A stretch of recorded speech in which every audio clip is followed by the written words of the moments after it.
بسم الله الرحمن الرحیم. السلام علیکم ورحمت الله وبرکاته. د چینل باندې موږ د سیفټي سره ریلیټډ ویډیوز اچو کوم چې تاسو له د نبوش سرټیفیکیټ نبوش انټرنیشنل ډیپلوما ای اس پی او سی اس پی په پریپریشن کې مدد درکولی شي. د نه علاوه د ویډیوز په دې هم ډیر زیات ضروری دي چې دا تاسو له ذاتی تور باندې او د کار په ځایونو کې د خپل ځان د حفاظت باره کې ګایډنس او معلومات درکوي. زموږ نننی ویډیو د ILO باره کې د انټرنیشنل لیبر ارګنایزیشن. د انټرنیشنل لیبر ارګنایزیشن د اقوام متحده یو برانچ دی. دې باره کې موږ خبرې کوو، خو ټولو نه اول به موږ دې خبرې لاړ شو چې اصل کې مسله څه ده او دې ضرورت په سیفټي کې ولې دی. په دنیا کې مختلف ملکونه دي او په مختلفو ملکونو کې چې کوم دی د سیفټي باره کې مختلف قانون، لاز، ریګولیشنز او سټینډرډز فالو کیږي.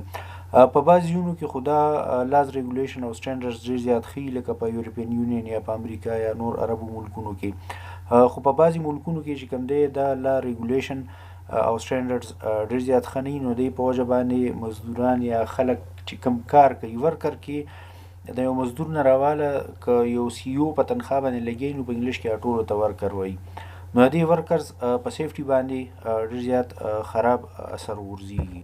همیشه دا خبره یاد ساتئ د الله ریګولیشن او سټینډرډ یو ځای کې ولې ضروري ده. ځکه ضروري وي چې په یو ملک کې کم کار چې هم کیږي نو د هغې باره کې قانون موجود وي.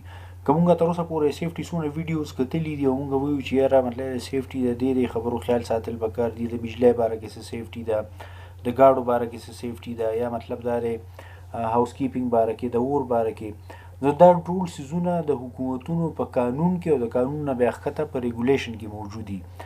نو بعض ټایم دا قانونونه ډېر زیات ښه وي په ښه ملکونو کې، ما څنګه تاسو ذکر وکړو بعضې کې کمزوري وي. نو موږ له چې کوم ځای کې دا کمزوري نو هلته کې د اقوام متحده د ILO چې کوم کنونشنز او ریګولیشنز دي دې باره کې به اوس موږ راځو. نو هغه کنونشن او ریګولیشن موږ له یو ښه ګایډنس راکولی شي. د ILO یا انټرنیشنل لیبر ارګنایزیشن دا د اقوام متحده یا د UNO یو برانچ دی. د دې په خپل ویب سایټ باندې لیکلي چې د دې کار دا دی چې دا سوشل جسټس یعنی سماجي انصاف د پاره کار کوي، او دې نه علاوه د هیومن او لیبر رایټس باره کې انساني او د ورکرانو د حقوقو باره کې کار کوي. دې څنګه چل کوي؟ د دې خو ډېر مختلف کارونه دي، خو موږ نن سبا نن راشو زموږ کوم ویډیو د هغه د دې په کنونشنز او په ریګولیشن ریکمنډیشنز باندې ده. کنونشن کې چې کوم دی یو بیسیک پرنسپل یا اصول خولي دي کوم ملکونه چې د دې ILO حصه ده. ویریفاینګ کنټریز چې کوم دي نو هغوی دپاره د کنونشنز او ریکمنډیشنز یو ښه معلومات مهیا کوي، او په کنونشن باندې زما په خیال چې د ملکونو ته عمل کول ضروري دی. د پاکستان د ILO ممبر چې کوم دی د 1947 نه دی، د اکتوبر نه، افغانستان د 1934 نه دی. یاد ساتي چې انټرنیشنل لیبر ارګنایزیشن په 1919 کې د اقوام متحده جوړېدو نه هم 25 کال مخکې جوړ شوی دی. ILO ریکمنډیشن او کنونشن چې کوم سیفټي پروفیشنل کوم خلک چې په سیفټي کې کار کوي هغوی ته دا مدد ورکوي چې د سیفټي باره کې چې کوم بیسیک رایټس دي یا لاز دي یا ریګولیشن دي دی نه دا خبر شي. ډېر زیات د ILO خو ډېر زیات کنونشن دي، مطلب لکه د فریډم ټو ارګنایز لکه څنګه چې زموږ لیبر یونینز جوړېږي دې باره کې کنونشن دی. چایلډ لیبر باره کې چې کوم دی دی کنونشن دی چې خلکو ماشومانو باندې کار مه کوي. فورس لیبر چې کوم روزګار دی ماډرن سلیوري ورته وي، په دې باندې یو کنونشن دی. خو نن چې موږ د کوم کنونشن باره کې خبرې کوو C155 دی، C155 او دا 1980 کې چې کوم دی 1981 کې ILO کړی. زه یو ځل بیا یم C155 of 1981. دې کنونشن کې د حکومتونو نه دا مطالبه کړی شوې ده چې په نیشنل لیول باندې دوی پالیسي جوړه کړي. پالیسي چې کوم دی د ټولو نه اوچت یا غټ ډاکومنټ کوم ته چې پبلک پالیسي هم وایي. دې نه علاوه بیا په نیشنل لیول باندې څه ایکشنز پکار دي، لکه دغه پالیسي امپلیمنټ کولو دپاره مختلف ادارې پکار دي. لکه څنګه عام خبره زموږ چې کوم قانون په پاکستان کې افغانستان کې جوړ دی نو د امپلیمنټ کولو دپاره ریګولیټ کول د امپلیمنټ کولو لپاره چې کوم دی پولیس دی، دغه رنګ د امپلیمنټ کولو لپاره عدالتونه دي. نو د هرې پالیسۍ د امپلیمنټ کولو لپاره به په نیشنل لیول باندې ادارې پکار دي. په امریکا کې دا اداره اوشا ده او په انګلینډ کې HCU کې ده. بیا په ښکته لیول باندې په انډرټیکینګ لیول یا په بزنس لیول باندې چې کله کوم ځای کې کار کوي نو د لپاره هم څه مطالبات ایښودې شوي دي. د بزنس لیول باندې چې کوم مطالبات دي او کوم چې زموږ لپاره ډېر زیات اهم دي نو هغه کې څه شي دي.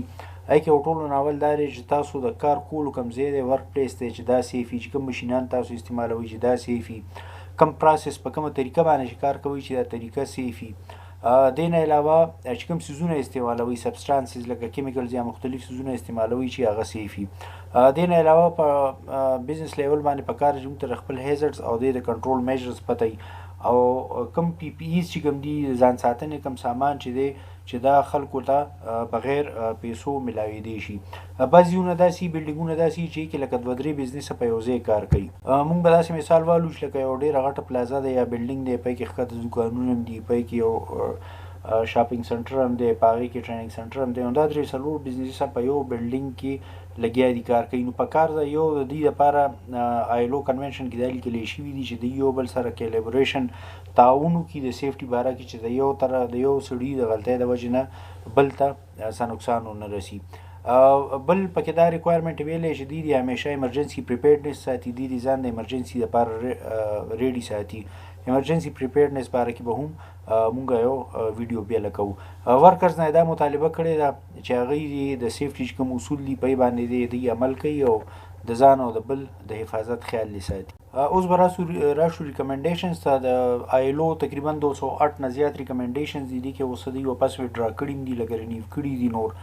او دا ریکمنډیشنز ډیر په ډیټیل کې بیا د لیبر دغه خیال ساتي د مختلفو څیزونو لکه په دې کې چې یاره کم نه کم تنخواه د لیبر څونه پکار ده یا کم نه کم عمر څونه پکار دی، د هغوی د ویلفیر څه خیال به ساتي، د هیلث کیر د به څه خیال ساتي، انشورنس به څنګه وي، ورکینګ آور څونه ټایم به کار کوي، د هر څه پکې لیکلی شوي دي.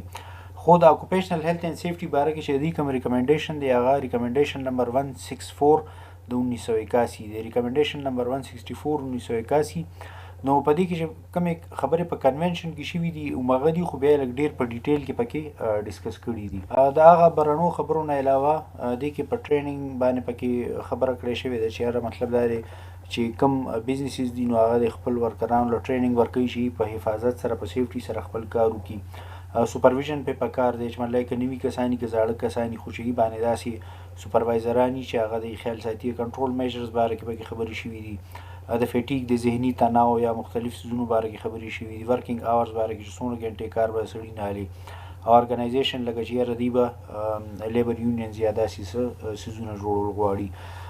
نو دا خو ډېر ډیټیل ډاکومنټ دی. ما تاسو ته د کنونشن او ریکمنډیشن او د آیلو یو تعارفي ویډیو جوړول غوښته. ما چې یاره دا یو ویډیو جوړه کړم او تاسو ته مخې راولم. که څوک په دې کې بیا دا انټرسټډ دي کتو کې نو په ګوګل باندې سرچ کولی شي آیلو انټرنیشنل لیبر ارګنایزیشن مختلف کنونشنز او ریکمنډیشنز هغه ریډ کوي.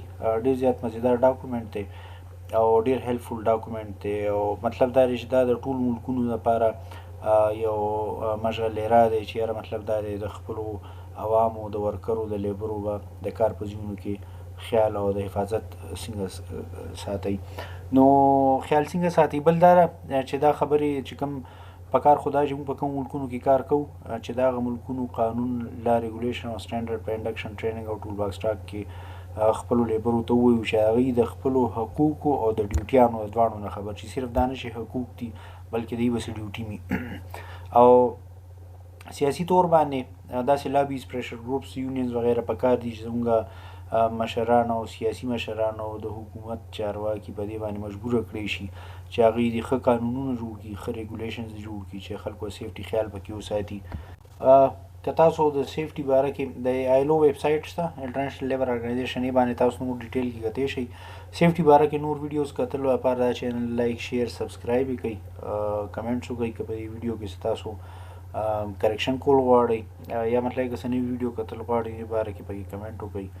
الله پاک دې زموږ د ټولو حفاظت وکړي. الله اصلي حفاظت کولو والا دی. د لوی الله په امان خوشحاله او آباد اوسئ.